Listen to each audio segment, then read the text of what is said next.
Exodus just got a major reveal at Gamescom with an April 7th, 2027 release date. Let's break everything down. There's also a new Game Informer article that released yesterday with 14 pages of new information, and I'll share some images from it.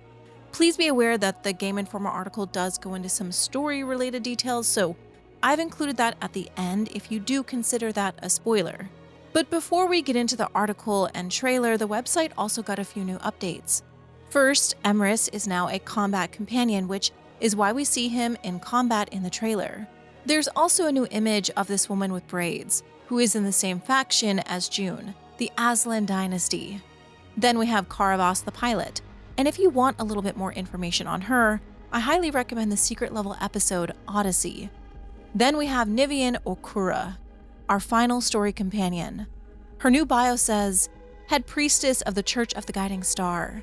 Nivian is charming, intelligent, and deeply compassionate. Well respected even among the non-religious, she is wary of celestial influence on human culture and champions humanity's own path among the stars.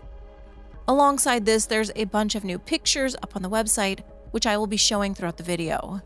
But now let's look at the actual trailer. This trailer focuses on our companion Salt, an octopus from far away. We're seeing what are probably flashbacks of Salt's life before joining June, fighting the Coven, these dangerous changelings used by the Mariama. And this is a Mariama, specifically a Mariama warrior. Then Salt is probably on Leiden within June's hub on the world after joining the squad. We see a bunch of shots of Salt fighting and then the scene of what I assume is Leiden. Again, more combat scenes, and then one of them includes Emrys.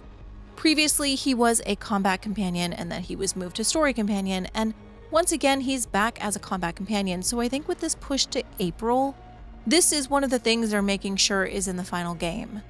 He uses his body to fight, and it seems to come apart and then kind of put itself back together, which actually makes sense for the lore of the type of celestial that he is.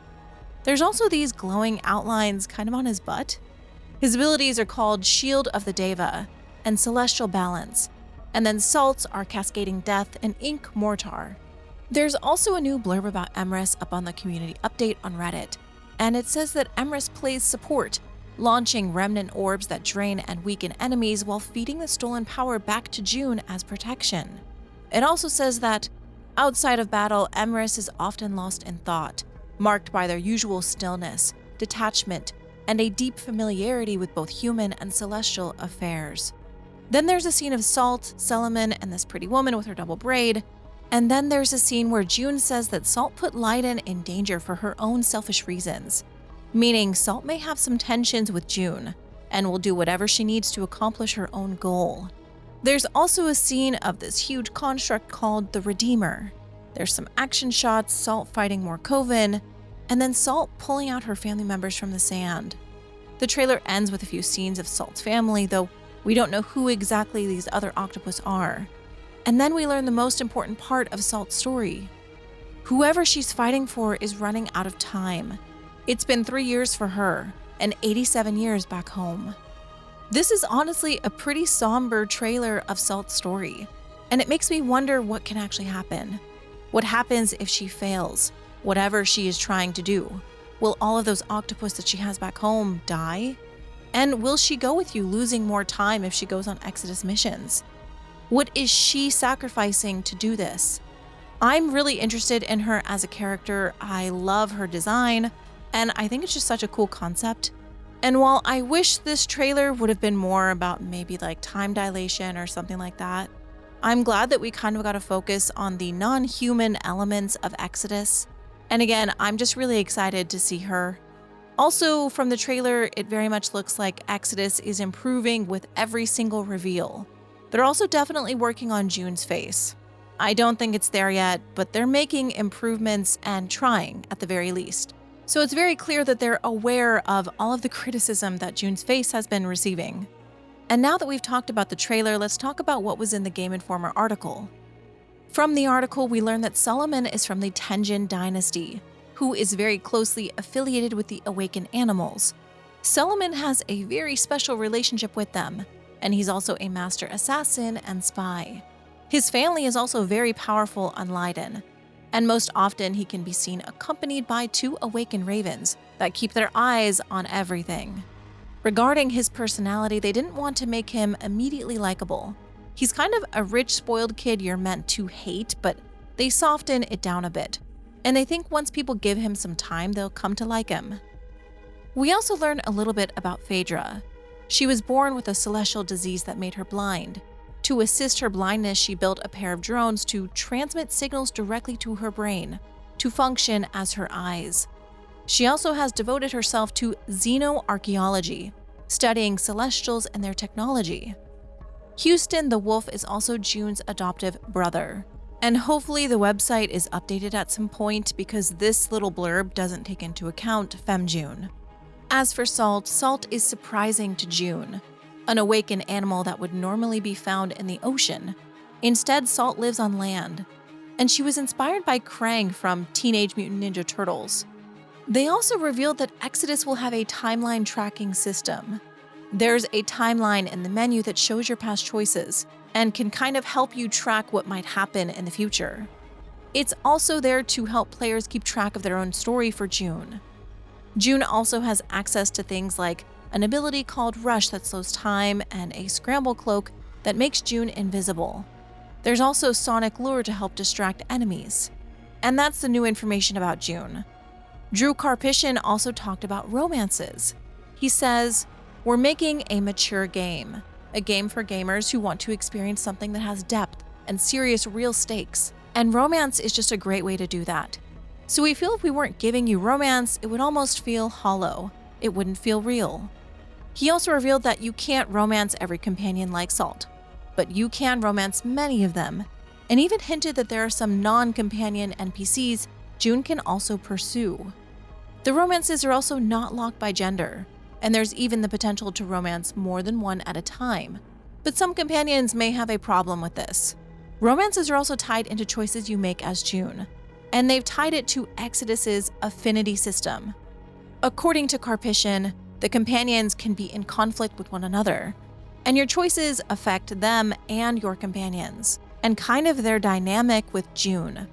So it sounds like we're going to have to choose between one or the other quite a bit, which I think is really interesting because I hope it adds some tension with June and the companions, and amongst each other. And we did actually get an example of this, and I'll go over that in the story spoiler part of this video just in case people don't want to know any information about the actual game. But before I get into the spoiler section, Exodus also recently shared its new wishlist goals. You don't have to pre-order or pay extra for these, but once the game hits certain wishlist milestones, these will be unlocked for everyone. We also got new music, which you can hear in the background of this video, and I will link below. There's also a ton of new concept art up on the website.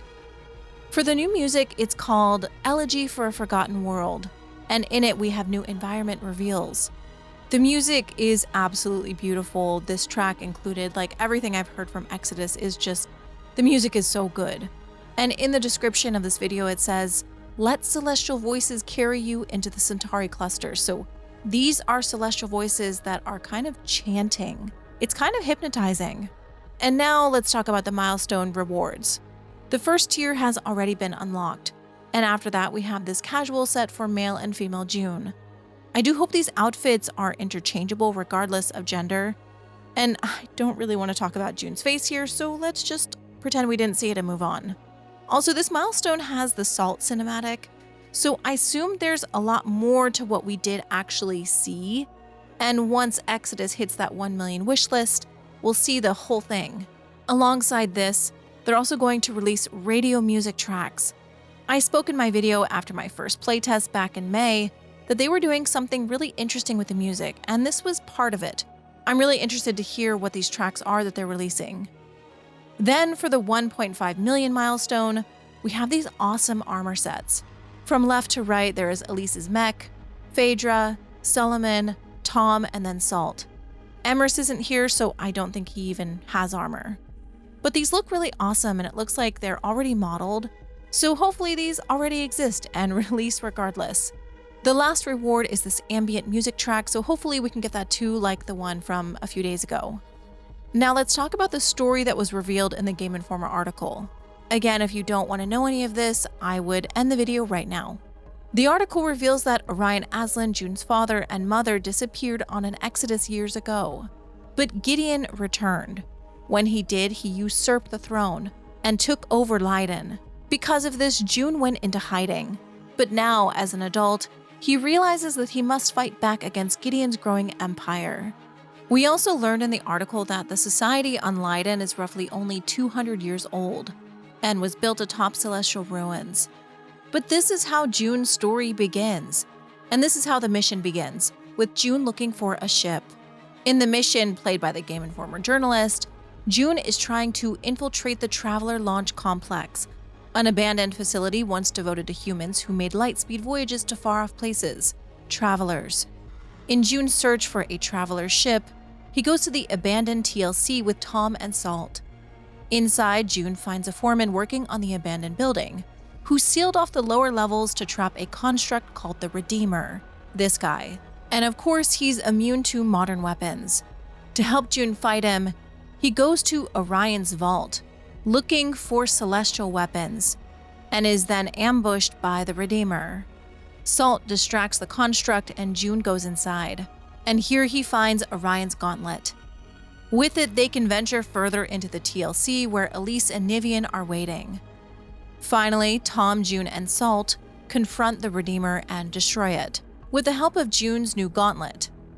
The next part of the mission has June in their apartment, which was confirmed to be a thing in the latest Exodus update, where a trinket has been unlocked for June's decoratable room.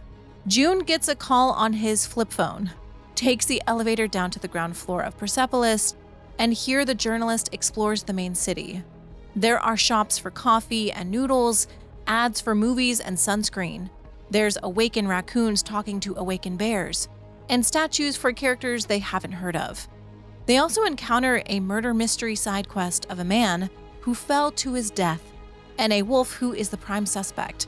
A boar named Shem is the detective on the case. When June meets with Solomon, he reveals that he wants to use the Logos, a piece of powerful celestial tech found in a previous mission that is kind of similar to a celestial encyclopedia. And Solomon wants to reverse engineer it to develop original tech to outfit Leiden with, so that Leiden is less reliant on celestial technology. But Phaedra wants to use it to better understand the celestial tech, since everyone already has access to it. This is just one way that June has to make decisions and influence and side with or against companions.